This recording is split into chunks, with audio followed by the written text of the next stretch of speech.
the early 1970s, the Hamburg district of St. Pauli was very different from what it is today.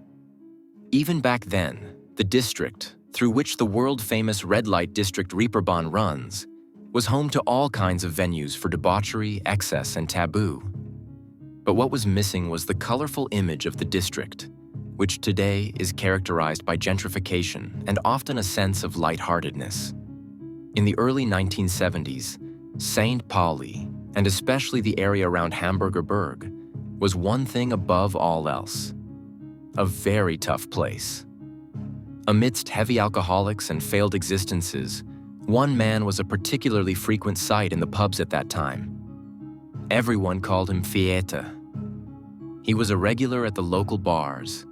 He was a regular at the Elbschlosskeller, the Hong Kong, and the Goldener Handschuh.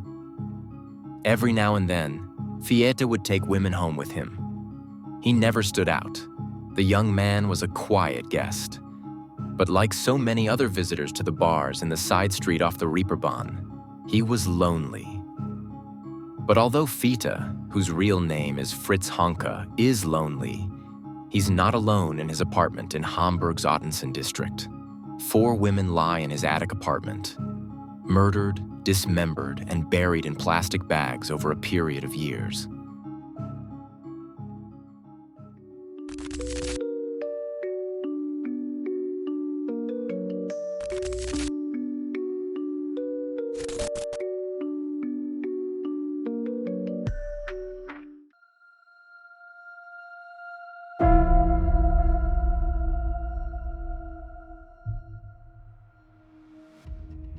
The life of the notorious serial killer did not begin in Hamburg, but in Leipzig, in eastern Germany.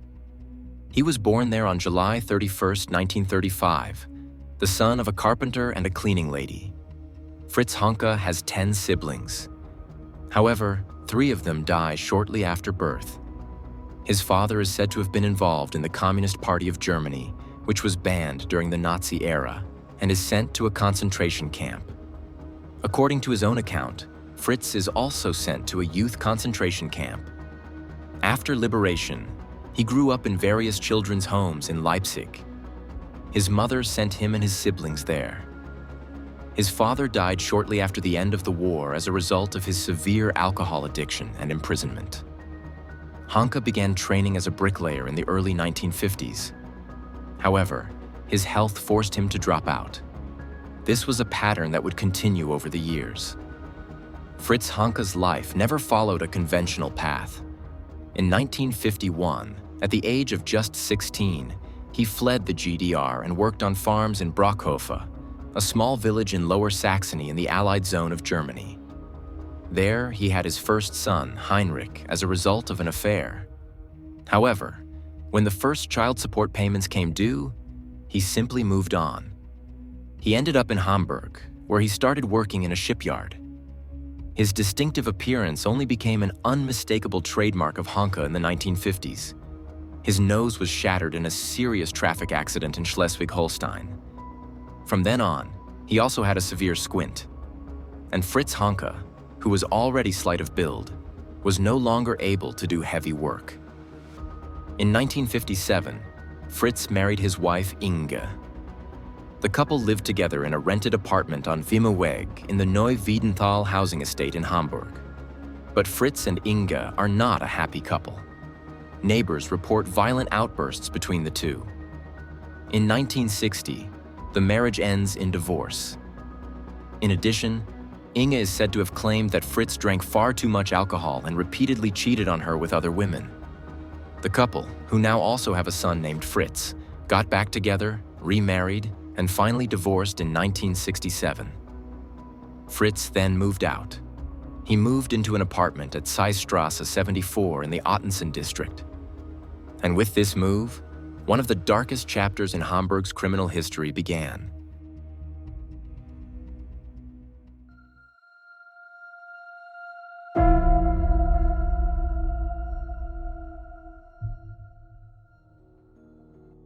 The Kneipe zum Goldenen Handschuh pub in particular is often frequented by Honka in the 1970s. After his shifts as a night watchman at the former Shell headquarters not far from Hamburg City Park, He would arrive early in the morning and drink heavily. He often carried a gas pistol with him, which he showed to the other guests. He claimed he needed it for his work as a night watchman. Although the man with the speech impediment was a little eccentric, he never attracted negative attention. On the contrary, Fritz Honka is quiet, polite, and leaves good tips. But in 1972, disaster almost strikes Fritz in his apartment. At this point, Honka had already murdered a woman and hidden her torso in his apartment. Another gruesome scene now unfolds in the attic apartment on Zeissstrasse. Fritz tries to rape a woman named Ruth Duffner and wants to force her to have sex with him and his then-partner Irmgard Albrecht. But Ruth manages to escape and reports him to the police. Since Fritz has a blood alcohol level of 2.4 at the time of the crime, the charges are dropped. Instead, he has to pay a fine of 4,500 marks. The fact that Fritz Honka had already taken a woman's life at this point remains undiscovered. His apartment is not searched further. His first murder takes place in 1970, 2 years before the attempted rape. In December 1970, 42-year-old Gertrude Breuer meets a woman named Annie Wachtmeister in the Golden Glove bar. Gertrude works not only as a hairdresser, but also occasionally as a prostitute. When Gertrude follows Annie, she finds herself at Zeissstrasse 74. Annie is the current partner of the tenant Fritz Honka, who now works as a night watchman. Fritz initially tries to persuade Gertrude to have sex with him and Annie, but Gertrude refuses. At some point, Annie falls asleep, heavily intoxicated. Fritz still won't leave Gertrude alone. He rapes her and then strangles her with a curtain. On November 2nd, 1971, parts of Gertrude's body are found on the grounds of the abandoned Holsatia chocolate factory on Gaussstrasse, just a few hundred meters from Honka's apartment on Zeissstrasse.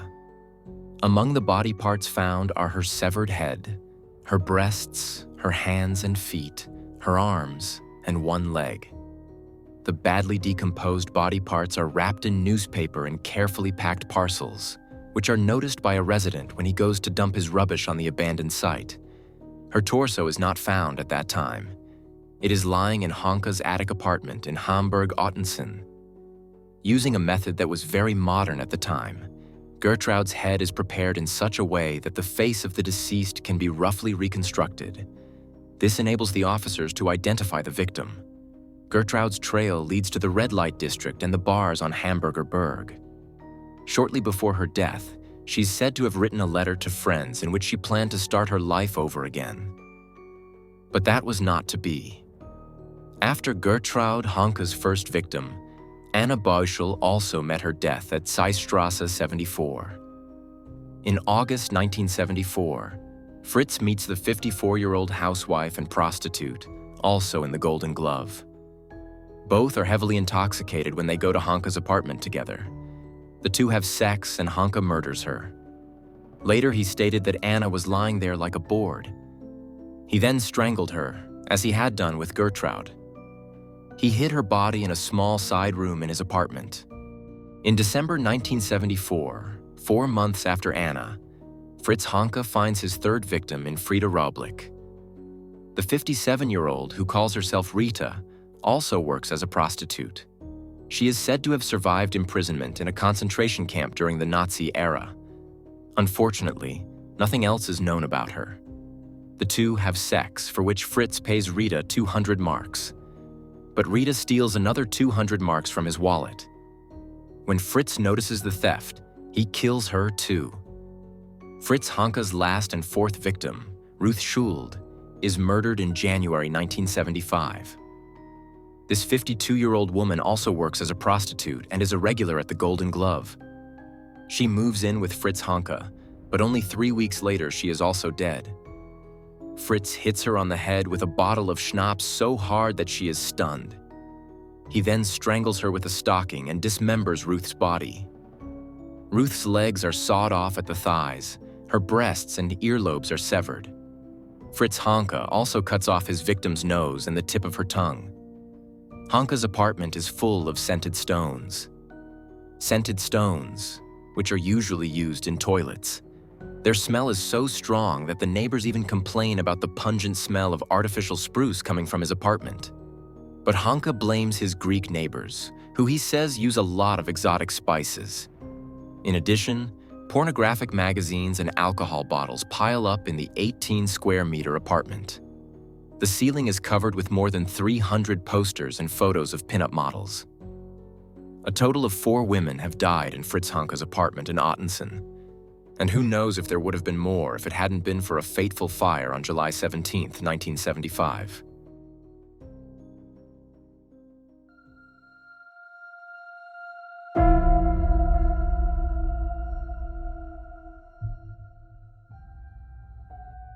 At 3:37 a.m., the alarm goes off at the Hamburg fire station. A man has fallen asleep by candlelight in a residential building. Now the upper floors are in danger of burning down. The fire department arrives at the address within minutes.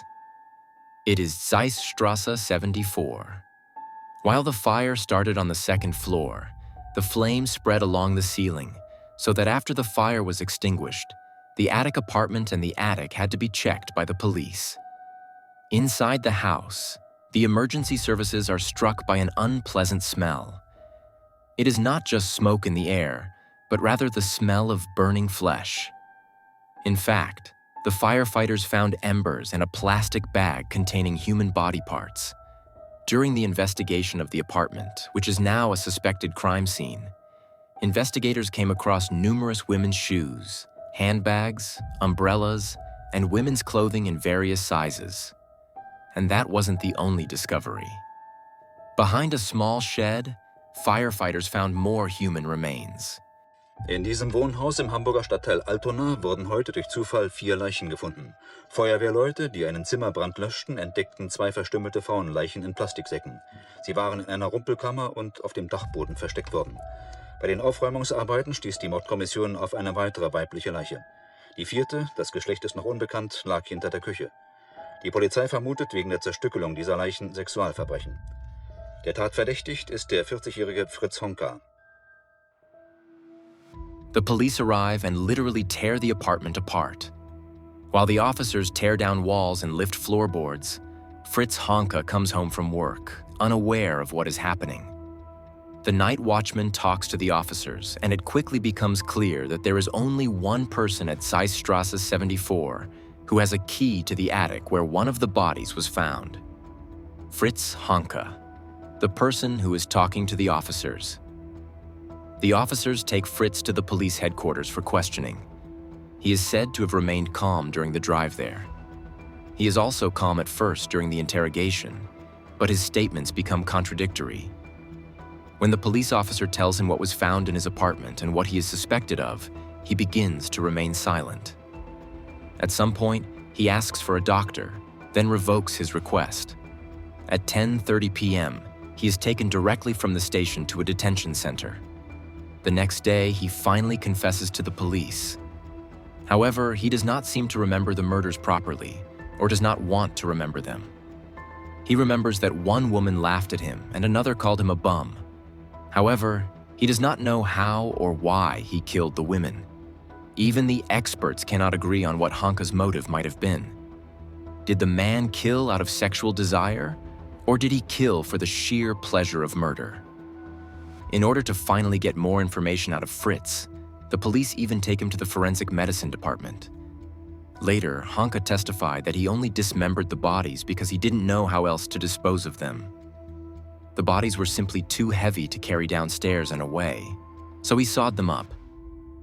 He also said that he always killed the women while heavily intoxicated and was then surprised himself when he woke up next to a corpse the next morning.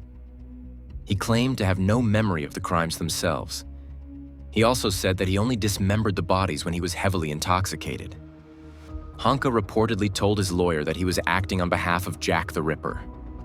He claimed that Jack had ordered him to commit the crimes. His lawyer reportedly asked him to stop telling this story. Fritz smiled and said, "All right."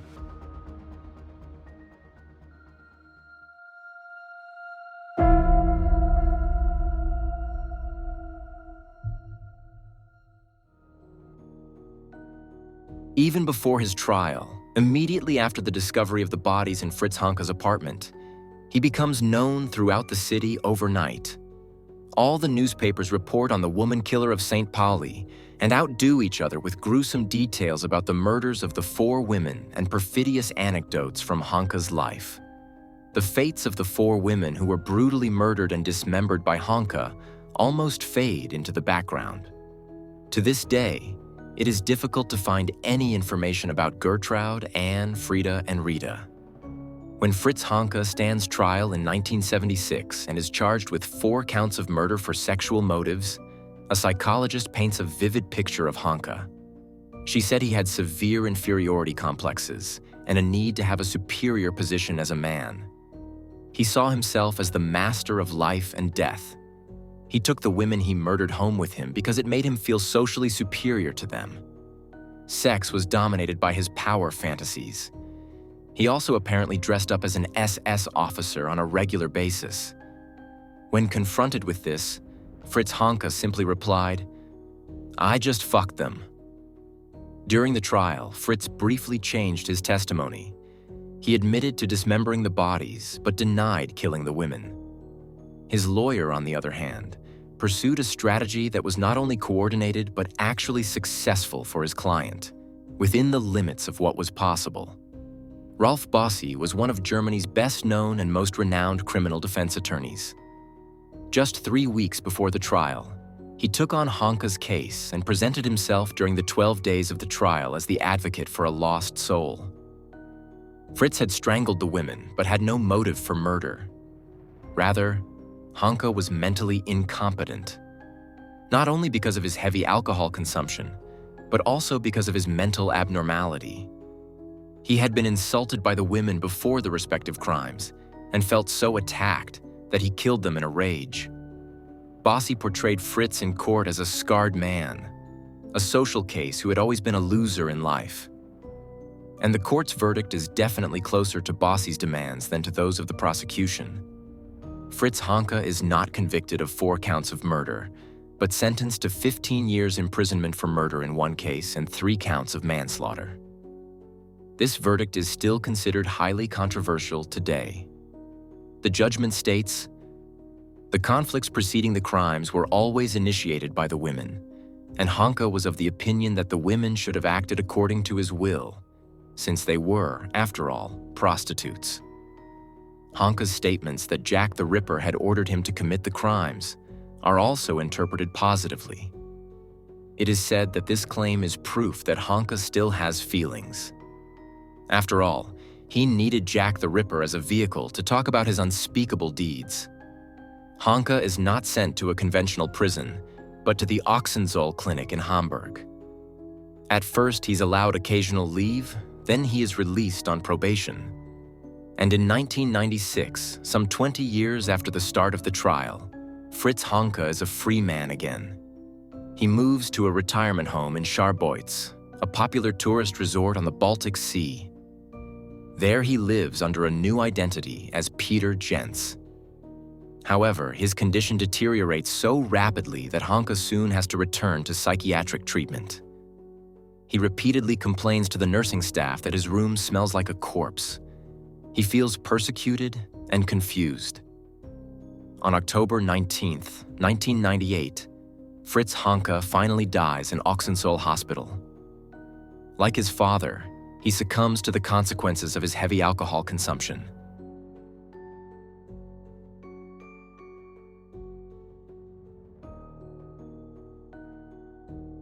Even though Fritz Honka may have been dead for a long time, his legend definitely lives on. In addition to Heinz Strunk's bestseller Der Goldene Handschuh, The Golden Glove, and Fatih Akin's film adaptation of the same name, there are still regular documentaries and reports about Honka's murders. Nevertheless, as in every case we discuss here, there is not only the perpetrator, but above all, the victims.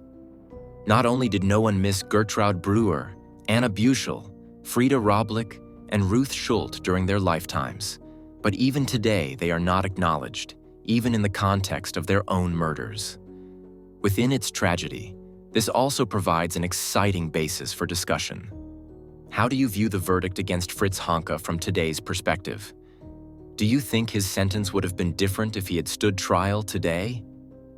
I look forward to your answers to these questions, and, as always, I would be delighted if you would like the video. You are also welcome to subscribe to the channel so you don't miss any more documentaries. And if you do, feel free to activate the bell. This will ensure that the video gets a lot of interaction shortly after it is uploaded. This, in turn, increases the likelihood that the video will be recommended to people who haven't subscribed to the channel yet. Thank you in advance, and thank you for watching. See you in the next video. Ciao.